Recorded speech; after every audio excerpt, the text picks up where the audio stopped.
Good morning, children. This is the part 2nd of your EVS 10th chapter, Walls Tells Stories. In this chapter, we learned that about the Golconda Fort. It is situated in Hyderabad in Telangana state, and this fort was made in 15th century by the Qutub Shahi dynasty, and there were many palaces, farmers' field, and Hodge, Bowleys, bastions, and many more things inside the fort. Now today we will learn why these attacks.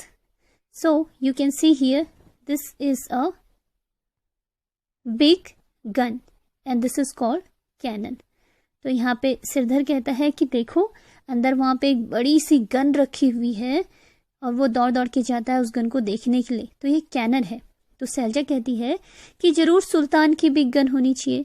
तब उन्हें दीदी बताती है कि ये जो gun है ये औरंगजेब के द्वारा यूज की गई थी। His full army came with their guns and cannons to attack, but they could not even enter the fort. तो औरंगजेब एक बहुत बड़ा राजा था जो एक मुगल राजा था और उसकी कैपिटल दिल्ली थी। तो दिल्ली से हैदराबाद वो आया था अटैक करने के लिए इस गोलकोंडा फोर्ट में, और उसकी बहुत ह्यूज आर्मी, बड़ी सी आर्मी थी और उसके पास बहुत बड़ी गन्स थी, कैनन्स थी। तो ये चीजें उस वक्त लेके आया था, लेकिन यहाँ तक कि इतना सब होने के बाद भी वो फोर्ट में एंटर ही नहीं कर पाया। तो आपको पता है कि वो 8 मंथ तक बाहर, फोर्ट के बाहर कैंप लगा के बैठा रहा, लेकिन वो फोर्ट के अंदर नहीं आ पाया। तब सैलजा कहती है why would the army come here all the way from the Delhi. तो दिल्ली से अब आर्मी यहाँ क्यों आई थी। तब उन्हें दीदी बताती है कि उस समय जो एम्परर होते थे, किंग होते थे, वो ऐसी ट्रिक प्ले करते थे। वो जो छोटे छोटे राज्य होते थे, स्मॉल किंगडम्स होते थे, उन्हें अपने राज्य में मिलाने के लिए, अपने किंगडम को बड़ा करने के लिए तरह तरह की ट्रिक्स यूज करते थे। या तो उनसे फ्रेंडशिप कर लेते थे, समटाइम उनकी चापलूसी, फ्लैटरी करते थे, या फिर वो कुछ रिलेशंस, फैमिली रिलेशन जैसे कि मैरिज के थ्रू फैमिली रिलेशन बना देते थे, जिससे कि वो उस राज्य को अपने राज्य में, अपने किंगडम में मिला लेते थे। लेकिन जब ऐसा कोई भी पॉसिबल नहीं हो पाता था, तब वो उस किंगडम में अटैक कर देते थे। तब कल्याणी आगे बताती है, पूछती है why is it that Aurangzeb army could not enter the fort. अब औरंगजेब की आर्मी तो इतनी ह्यूज थी, लेकिन फिर भी वो फोर्ट के अंदर एंटर क्यों नहीं कर पाई। तब सैलजा कहती है didn't you see the strong thick walls. क्या तुमने इतनी बड़ी मोटी थिक वॉल्स नहीं देखी, और क्या तुमने बाहर इतनी डीप डिच, इतनी बड़ी खाई नहीं देखी। How could the army enter. तब सिरधर कहता है if the army try to come from the different sides then the soldiers in the bastions would have been seen it from a distance. और अगर कोई आर्मी डिफरेंट साइड से fort के अंदर enter करने की कोशिश भी करती थी तो वो देख लिए जाते थे। सोल्जर जो बेस्टियन के अंदर बैठे रहते थे, बुर्ज के अंदर, वो कड़ी निगरानी करते थे और वो बहुत दूर डिस्टेंस से भी उनको देख लेते थे। तो ये कोई वंडर, आश्चर्य नहीं है कि उस आर्मी के लिए बहुत ही डिफिकल्ट होगा इस फोर्ट को भेजना। तब कल्याणी कहती है इमेजिन, आप इमेजिन करो कि वो कैसा समय होता होगा कि उसमें बड़े बड़े हॉर्स, एलिफेंट्स, गन्स लेके फाइटिंग करने के लिए आते होंगे और सुल्तान की आर्मी हमेशा प्रिपेयर रहती होगी। तब सैलजा कहती है oh no, how many soldiers and people on both the sides must have been killed in all this fighting. Why do people attack and have wars? तो कितने सारे लोग और कितने सारे सैनिक, सोल्जर्स दोनों साइड के इसमें किल हो जाते होंगे, मारे जाते होंगे। और एक तो लोग इस तरह के अटैक्स, इस तरह के वॉर क्यों करते होंगे। तब सिरधर कहता है guns and cannons these things are past now.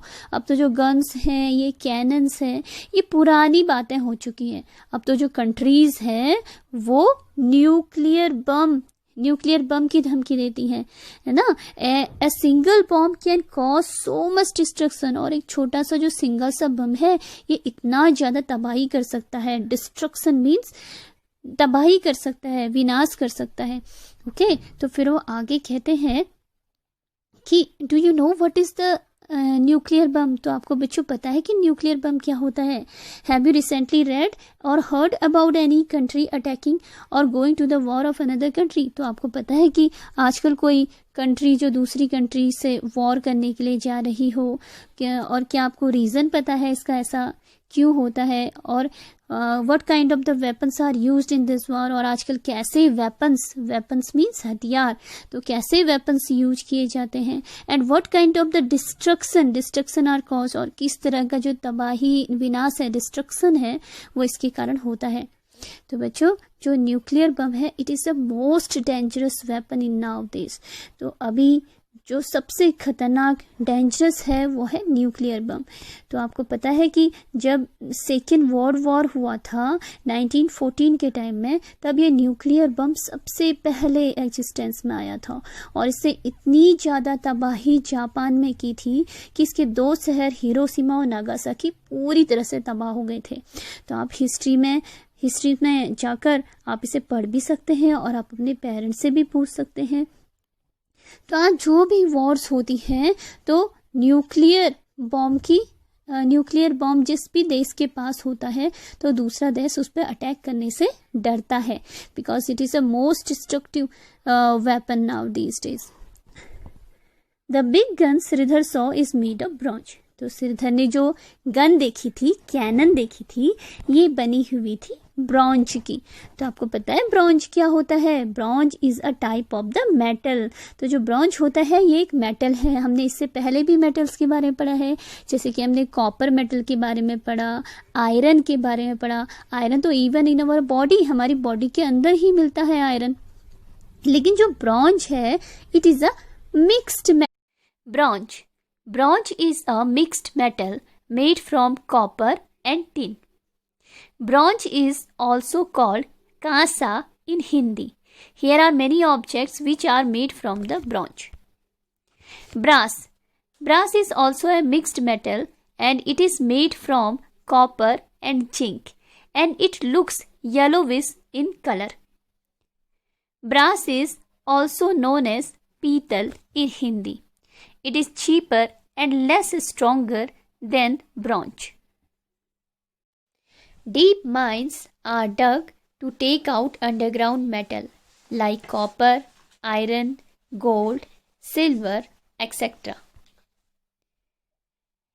Thousands years ago, the tribal people, which are also known as Janjati or Adivasis, used bronze metal to make different beautiful items. में water का arrangement कैसे होता था, तो आपको यहाँ पे एक पिक्चर दिख रही होगी। You can see here a man with bullocks. तो यहाँ पे बुलक्स आपको दिख रहे हैं। The bullocks are moving round and round, वो गोल गोल घूम रहे हैं। और जैसे ही ये बुलक्स गोल गोल घूमते हैं तो यहाँ पे एक व्हील लगी हुई है, ये व्हील भी गोल गोल घूमती है। और इस व्हील से अटैच एक दूसरी व्हील है, ये भी राउंड घूमती है। और आपको इस व्हील में दिखाई दे रही होगी गारलैंड ऑफ बकेट। तो यहाँ पे आपको बकेट्स की माला तरह की दिखाई दे रही होगी। तो जैसे जैसे ये व्हील्स घूमती है तो आपको दिख रहा होगा कि यहाँ पे नीचे है water reservoir. Water reservoir means कि इसमें या तो ये स्टेप वेल है, बावड़ीज। तो इन बावलीज में से और हौज में से पानी ये बकेट्स के थ्रू इसमें से ऊपर को चलता था। और जैसे ही ये ऊपर चढ़ता था, और यहाँ पे आपको एक ड्रेन टाइप दिखाई दे रही होगी, ये पानी बकेट से इस ड्रेन में गिर जाता था। और ये ड्रेन कहीं फील्ड्स में और कहीं जहाँ वाटर की सप्लाई की ज़रूरत होती थी वहाँ पे पहुँच जाता था। तो आपको पता चला कि ओल्ड टाइम में कैसे वाटर लिफ्ट किया जाता था। और इसके अलावा आपको ये वॉल दिखाई दे रही होगी, वॉल में आपको छोटे छोटे होल्स दिख रहे हैं। And these holes are special pipes and these pipes are made of the clay. तो ये मिट्टी के बने हुए, क्ले के बने हुए पाइप हैं, और इन पाइप के थ्रू ही वाटर लिफ्ट किया जाता था। वाटर डिफरेंट रूम्स में और ऊपर रूफ में, फाउंटेन्स में ये वाटर इन पाइप्स के थ्रू पहुंचता था। Now imagine how would this garland pot lift water from the well. अब आप इमेजिन करो कि कैसे ये जो गार्लैंड, ये बाल्टियों की जो माला है, कैसे वाटर ऊपर ले जाती होगी। Where else have you seen such wheels. तो आपने ऐसे जो व्हील्स हैं, और आपने ये व्हील्स कहाँ कहाँ देखे हैं, जैसे कि एग्जाम्पल आपने साइकिल में या मोटरसाइकिल में, इस जगह आपने व्हील्स देखे होंगे। Look around and find out how water is pumped up and from the ground at higher places. तो आपको चारों ओर देखना है, ऑब्जर्व करना है कि कैसे वाटर पंप किया जाता है और कैसे इलेक्ट्रिसिटी मोटर यूज करके वाटर को पंप किया जाता है। What a sad sight. Talking, whistling, listening to our own echo, we were walking through the मेहराब और आर्च। तो आपको यहाँ पे एक पिक्चर दिख रही होगी। This is a arch और मेहराब। The children are talking, they are whistling and they are listening their echoes। तो echoes होती है एक साउंड जो टकरा के वापस आती है और आपको सुनाई देती है। जैसे कि आप अगर खाली रूम में होते हैं तो आप जोर से बोलते हैं तो आपको अपनी आवाज़ रिटर्न होके सुनाई देती है। ऐसे ही अगर आप पहाड़ों में भी अगर आप खड़े होके बोलते हैं जोर से तो आपको ही अपनी आवाज़ रिटर्न होके आती है। तो इसे हम कहते हैं इको। तो इन मेहराब में इको साउंड बच्चों को सुनाई देती है, अपनी आवाज़ सुनाई देती है। और श्रीधर कहता है कि देखो, the bridge feel so cool in this tunnel. तो यहाँ पे ठंडी ठंडी हवा बह रही है। बाहर चाहे कितनी ही गर्मी हो, लेकिन ये मेहराब कूल रहते हैं और बहुत ही आरामदायक होते हैं। तभी सैलजा कहती है कि देखो यहाँ पे लिखा है कि सोल्जर्स स्टेड हियर। यहाँ पे सोल्जर रहा करते थे, तो सोल्जर रेस्ट करने के लिए मेहराब में आया करते थे। तभी श्रीधर कहता है see this board but look at the wall is like. अब आप बोर्ड में देखिए, बोर्ड में क्या लिखा है, और अब उसके सामने ही आप इस वॉल में देखिए क्या है। इस बोर्ड में लिखा हुआ है दीवार पर लिखना मना है। Writing on the wall is prohibited. Prohibited means मना है, लेकिन फिर भी लोग इस वॉल में अपना नाम लिख रहे हैं। तभी सैलजा कल्याणी कहती है I don't understand what kind of fun do the people get in writing their name over the wall. तो लोगों को क्या मजा आता होगा ऐसी जगहों में अपना नाम लिखने में। Going to the museum. तो उसी फोर्ट के साइड में एक म्यूजियम भी है, तो बच्चे उस म्यूजियम में जाते हैं और वहाँ पुराने ज़माने की ओल्ड टाइम की उन्हें बहुत सारी चीज़ें दिखाई देती हैं। जैसे कि उन्हें पॉट दिखाई देते हैं, ज्वेलरीज दिखाई देती हैं, और 500 ईयर अगो पुराने यूज किए जाने वाले सोर्ड्स भी उनको वहाँ पे दिखाई देती हैं। और उन्हें ब्रॉन्ज की बनी हुई बहुत सारी छोटी छोटी प्लेटें भी उन्हें ब्रॉन्ज की बनी हुई दिखाई देती हैं। Survey and right. तो यहाँ पे आपको सर्वे करना है। सर्वे मीन्स अगर आपको आसपास कोई ओल्ड बिल्डिंग दिखाई देती है, या मॉन्यूमेंट्स मीन्स कि अगर आपको हिस्टोरिकल इम्पोर्टेंस कोई बिल्डिंग दिखाई देती है तो आप वहाँ पे जाएंगे, उसे विजिट करेंगे और उसके बारे में जानेंगे। उसे जानेंगे मतलब आप सर्वे करेंगे, ठीक है। और अगर आप पहले कभी गए हैं, आपने कोई ओल्ड मॉन्यूमेंट देखा है, हिस्टोरिकल प्लेस देखा है, तो आप उसके बारे में लिखेंगे कि आपने कैसा फील किया, और how old is was it, कि वो कितनी पुरानी थी, और हाउ डिड यू नो, और आपको कैसे पता चला कि इतनी पुरानी है, एंड वो किसकी बनी हुई है, उसका कलर क्या है, और उसमें अगर कोई स्पेशल डिज़ाइन मीन्स कार्विंग अगर ओल्ड बिल्डिंग में बनी है तो आप उसे अपनी नोटबुक में ड्रॉ करेंगे। Who used to live there in the olden days, और पुराने ज़माने में ओल्ड डेज में वहाँ पे कौन रहा करते थे और किस तरह की एक्टिविटीज़ वहाँ पर हुआ करती थी, और क्या कोई अभी भी वहाँ पे कोई रहता है। तो आपको ये सारी चीज़ें बतानी है, तो यही है सर्वे। तो बच्चों आगे है मेक योर ओन म्यूजियम। तो यहाँ पे एक रजनी मैडम टीचर हैं जो गवर्नमेंट स्कूल में मल्लापुरम डिस्ट्रिक्ट केरला की स्कूल की एक टीचर हैं, जिन्होंने अपनी स्कूल में एक म्यूजियम बनाया। तो म्यूजियम कैसे बनाया गया, बच्चे अपनी पुरानी चीज़ें अपने घरों से, अपने पड़ोस से पुरानी चीज़ें कलेक्ट करके लाए, जैसे कि वॉक स्टिक, लॉग, अम्ब्रेला, और ये सारी चीज़ें, स्लीपर्स, पॉट्स, ये सारी कलेक्ट करके उन्होंने एक म्यूजियम बनाया। तो आप भी एक म्यूजियम बना सकते हैं। आप पुरानी चीज़ें कलेक्ट करके अपने पेरेंट्स से या अपने नेबर से कलेक्ट कर सकते हैं। और पुरानी चीज़ें हमें बहुत सारी चीज़ें बताती हैं, हमें ओल्ड टाइम के बारे में हमें एक स्टोरी बताती है और आपको बहुत सारी नॉलेज मिलती है।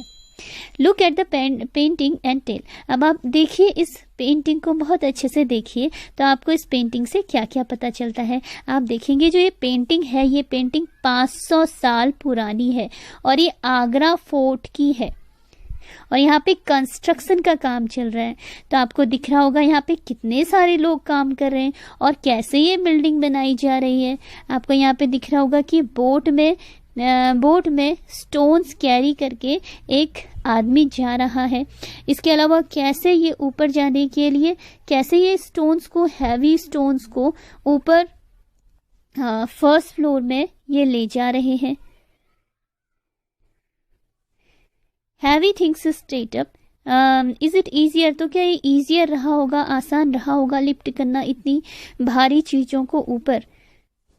और आपको दिख रहा होगा कि यहाँ पे एक मैन है जो कैरी कर रहा है मशक।